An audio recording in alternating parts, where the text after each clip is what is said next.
Welcome to the WBNS 10 TV presentation of the 2007 Jefferson Awards. The Jefferson Awards are sponsored by the Columbus Dispatch, WBNS 10 TV, the Ohio News Network, and our Show You Care sponsor, the nationwide On Your Side Volunteer Network. Columbus is a city that is blessed with a generous spirit that makes us one of the most caring communities in the country. It is these selfless acts of others that helps to brighten the lives of those around us. Hello, I'm Angela Pace, Director of Community Affairs for WBNS 10 TV. These are the faces of some of the people who embody that generous spirit. These are the nominees of the 2007 Jefferson Awards. Each and every one of these people has had an impact on someone's life and has truly shown that they care about the welfare of those in need. Caring for others is the simple but heroic trait that is exhibited by the nominees of this year's Jefferson Awards. Selected from these nominees are 5 unique stories about 5 amazing people. Our first Jefferson Award winner has worked tirelessly to erase the stigma associated with mental illness. His compassion and his leadership have helped not only those with mental illness, but mental health professionals as well. Imagine feeling disconnected, delusional, or paranoid of people conspiring against you. These are just a few of the symptoms of a person with schizophrenia. Schizophrenia is a biologically based brain disease that seriously affects a person's ability to think clearly and relate to others. Daryl Herman has schizophrenia, and like others with this disease, it is sometimes a struggle to know what is real. Part of being schizophrenic is never being 100% sure what reality is, and I can question whether or not things that are happening to me are really real. And if I seek help during that brief period of time, which is usually maybe 2 or 3 days, talk to my psychiatrist, get a med change, I'm usually okay. If I don't, I'll become fully psychotic and I'll believe it's all real again. Like most people with this disease, the revelation of its symptoms stopped his life and his career right in their tracks. Field artillery at the time was the branch of the Army that had all the nuclear weapons. I worked primarily with cannon-launched nuclear weapons and Lance missiles to use nuclear weapons and employ them in combat. This just couldn't cope with being schizophrenic because psychosis and nuclear weapons just don't go together very well. So I had to think about other things to do. The Army was no longer a possible career for me. Despite this setback, it did not stop Daryl Herman from a very successful career in computer programming, but more importantly, from helping others who share this disease. Daryl attended his first Schizophrenics Anonymous meeting in 2001. He realized how vital this support group was to the recovery of people with the disease. Though he was nervous about his coworkers finding out about his illness, Daryl began to lead Schizophrenics Anonymous meetings. The SA meetings are a good place to share about what's going on with you and make friends.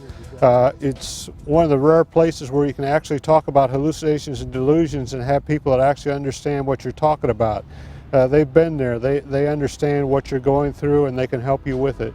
By 2005, Daryl had been instrumental in starting SA meetings at both Doctors West and OSU Harding hospitals. To meet the current need, Daryl now leads meetings at several mental health facilities and 5 area hospitals.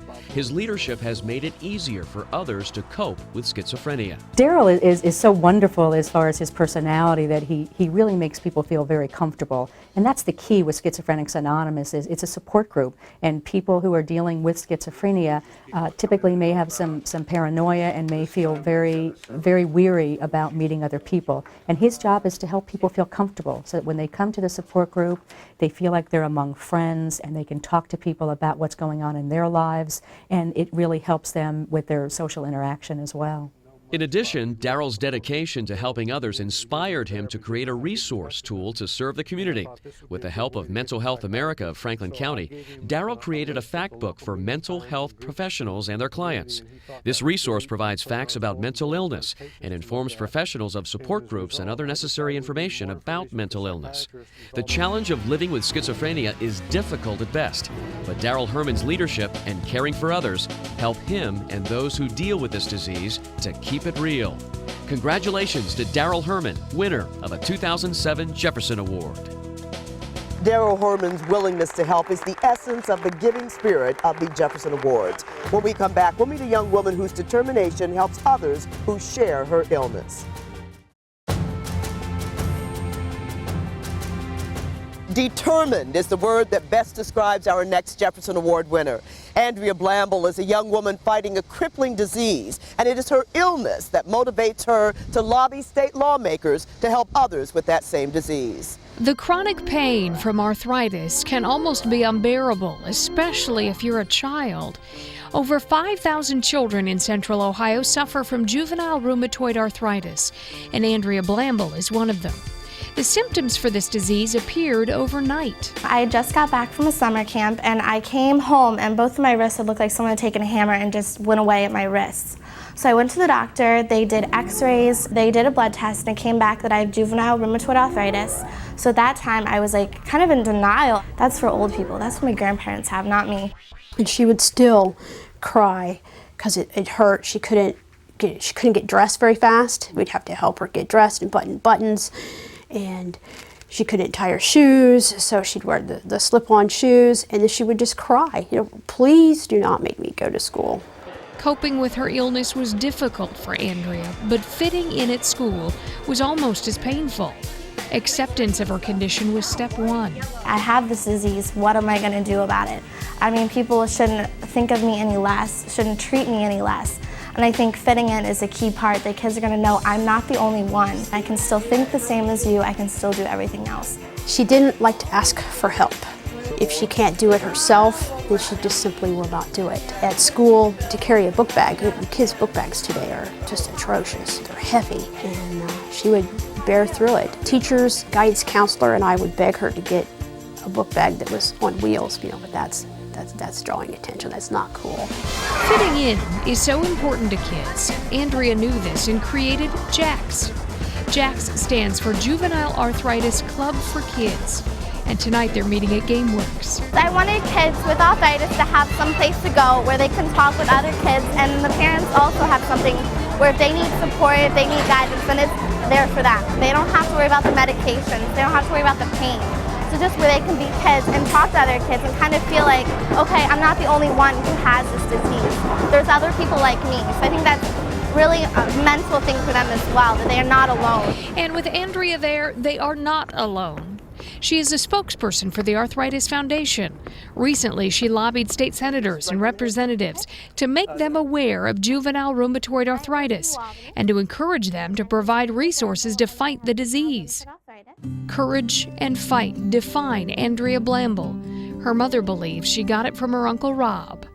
He had muscular dystrophy, and he told her that she needed to fight it. And his quote to her was, Andrea, never give in to your disease, because the day you do, you no longer have the disease has you. And he truly lived that up until the day he died.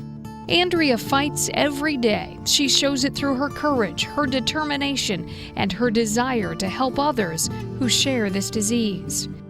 Congratulations to Andrea Blamble, a 2007 Jefferson Award winner. Andrea was honored at the Jefferson Awards ceremony. Her story of determination and courage is truly inspiring. When we come back, we'll meet a woman who values education and a young man who combines his love of sports with charitable giving. The Tom Fennessy Back to School Project was named for the beloved Columbus Dispatch writer. Betty Kletrovitz heads up the Tom Fennessy Project. She knows that a backpack full of school supplies and a solid education can help to end the cycle of poverty.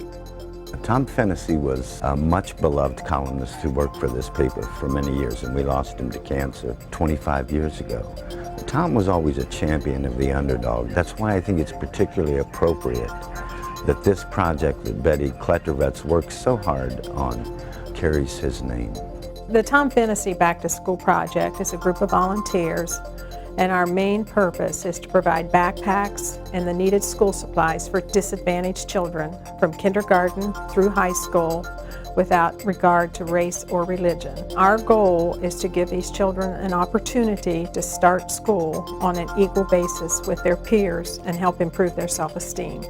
6 years ago, we probably did about 1,000 backpacks, and this year we're probably going to do at least 6,000 backpacks filled with school supplies. Some of these children come from families that the parents are working. They just don't make enough money to buy the extras like backpacks and school supplies. they're able to put a roof over their head and food on the table, but there just isn't enough money left after that. When a child goes to school that first day of the new year and they don't have any school supplies, it's demoralizing and it totally ruins their self-esteem. They just don't even feel like getting an education if they don't have all the other supplies that the other children have. Everybody got everything they need? We assemble the backpacks over a 2-night period. We have approximately 80 to 90 volunteers each evening that come to help us fill the backpacks. And we do it assembly line fashion. And it's a lot of fun. It really is. And I've had people tell me they've never been through such a rewarding experience. Betty's standing in line at the Walmart when she sees a deal with a grocery cart completely full of notebooks or notebook paper or pencils. She knows how to wheedle and cajole and sweet talk. I suppose if she had to, for the kids' sake, she'd grovel. Many of these children, the situations that they're in, are no fault of their own. So I just feel like that they need a chance. And I think that their chance is to get an education. And I think they can't get that education without the proper school supplies. And hopefully that will help them work their way out of poverty when they become adults. That's my dream. Part of the spirit of Tom is with us as long as she's out there doing what she does. I think if Tom were around today, he would love this project, and he'd love Betty. She runs a tight ship, she runs it like clockwork. I've never seen anyone who could be more persuasive than Betty about getting to that spot in people's heart that she knows is in there that will do good for someone else. That compassion. That's Betty. Congratulations to Betty Kletrovitz, winner of a 2007 Jefferson Award. Betty won her award at the Wigwam, a corporate facility of the Dispatch Companies. Her work certainly honors the memory of Dispatch writer Tom Fennessy. Columbus is very lucky to have one of the finest children's hospitals in the country. It's a place where professionals help sick kids. You don't normally think of it as being a place where children help other children, but don't tell that to 9-year-old Blake Lee. He has raised thousands of dollars to help kids with cancer. Johnny Bench, Cal Ripken, Derek Jeter. Kids have a lot of heroes, and for 9-year-old Blake Lee, these heroic athletes couldn't loom larger in his young mind. Blake's passion is baseball, and he spends hours with his father improving his game. But like any 9-year-old, his days are spent going to school, doing homework, and spending time with his friends. But Blake also has a serious side. He is serious about kids who are sick. His cousin Ashley became very ill, and it changed the priorities in his life. She was only 5 years old when she had brain cancer. I started to make these little candles, and I would sell them at my preschool. When that winter, we received a phone call telling us that she had passed away. So then I just decided to do it for Children's Hospital instead. Ashley's passing made Blake determined to help other sick kids. With the help of friends and family, his fundraising efforts continued to grow. When he puts his mind to something, there's no stopping him. He gets incredibly focused on things. He's very into baseball. The focus he can show is amazing, especially in a 9-year-old. He's putting that same focus into the fundraising that he puts into his baseball. His biggest fundraiser to date started with a gift from his mother, tickets to the Ohio State-Michigan game. Blake set up shop all over Central Ohio to raffle off the coveted tickets, from his father's trade shows to the Buckeye Hall of Fame to his classroom and his school's Winterfest. Blake sold chances for tickets to the big game to provide a sure thing. And how much did his fundraising efforts produce? $7,600. Blake believes in the power of kids and knows that hard work produces results. I mean, he shows more focus and determination than most adults do. That's what's just so unique about him.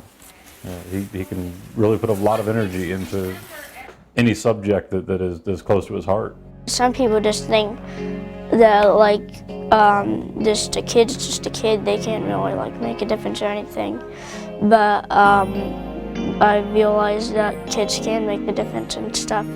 And if kids just want to say they can make the difference, all they have to do is just get out there and do it. Proving that heroes come in all sizes. Congratulations to Blake Lee, winner of a 2007 Jefferson Award. Blake gets a lot of support from his friends at school who help him come up with ideas on how to raise money. Congratulations to Jefferson Award winner Blake Lee. Next, a woman who has dedicated her life to helping young mothers and their children. The St. Stephen's Community House is a vital resource to the Linden community. From health care to daycare, it is a shining light in this neighborhood. One of the sources of that light, Jefferson Award winner Kathleen Gibbons. For the unemployed and working poor, opportunity isn't readily available in some communities. When it knocks, the doors are often locked or boarded up. But there is a light in the Linden community that helps bridge the gap for the necessities of life. The St. Stephen's Community House is that light, and Kathleen Gibbons helps make that light shine. I have dedicated most of my volunteer time to children because I love children, always have wanted to work with them. I have a bachelor's degree in nursing, so I could help out do screenings in the schools as well as volunteer at places like St. Stephen's. And I wanted my own children to reach out and to know that they had been given a lot and they needed to give back. Kathleen has devoted more than 30 years volunteering and fundraising for St. Stephen's, but excels in her work in the daycare. She's especially devoted to children and feels that the daycare is vital to working mothers and their children. The center has many services to the clients, but I think the major one is this daycare center so that mothers can go back to school, graduate from high school. Some have even graduated from college because of the daycare center. They have very safe and educational support for the children in this daycare center, and some of the mothers work, and we feel that whatever they can do to better their life and their children's is important. Her work has had a huge impact on the lives of many families. Ms. Gibbons has a passion and a heart for children, and with our Christ Child Daycare Center and our youth service programs in here, we really strive to meet the needs for the children in this community, and Ms. Gibbons is a strong supporter of both our educational programs as well as programs offered in the daycare center. She is an extraordinary individual. She is so selfless in her giving. The National Christ Child Society, a charity she has worked with for many years, is a sponsor of the daycare. As one-time president of the organization, she often describes its work as a candle under a bushel basket, referring to the biblical saying. It is a light, she says, that needs to shine. And it's time that we get that candle out from under that basket and spread the word just to help these children, providing tutoring, mentoring, whatever service they need in their community. I think that's so important to get them so we don't renew this cycle of poverty. Shining the light for all to see. Congratulations to Kathleen Gibbons, winner of a 2007 Jefferson Award. You could see that special light when Kathleen Gibbons was honored at the Jefferson Awards ceremony. Congratulations to Kathleen for her commitment to the Linden community. We'll be back to announce our Jefferson Awards national finalists right after this. The Jefferson Awards ceremony gives us a chance to honor some of our community's most caring individuals. The event is held at the Wigwam, a corporate facility of the Dispatch Companies. Columbus Dispatch Managing Editor Mary Lynn Plagueman helped me with emceeing duties, and vocalist Harold Palmer, who has also performed at the White House, entertained our guests. The ceremony is a great way for our sponsors to honor our Jefferson Award nominees and finalists. Each year, one of our local Jefferson Award winners is chosen to represent Columbus at the National Jefferson Awards ceremony. This year's winner is Andrea Blamble, and she'll travel to Washington, D.C. for that national event. Sincere congratulations to Andrea Blamble, a determined and inspiring young woman. Hopefully, now that you've met these 5 extraordinary people, you'll give some thought to giving a little of yourself to help make someone else's life a little brighter. From all of us here at 10 TV, ONN, the Dispatch Companies, and the nationwide On Your Side Volunteer Network, goodbye.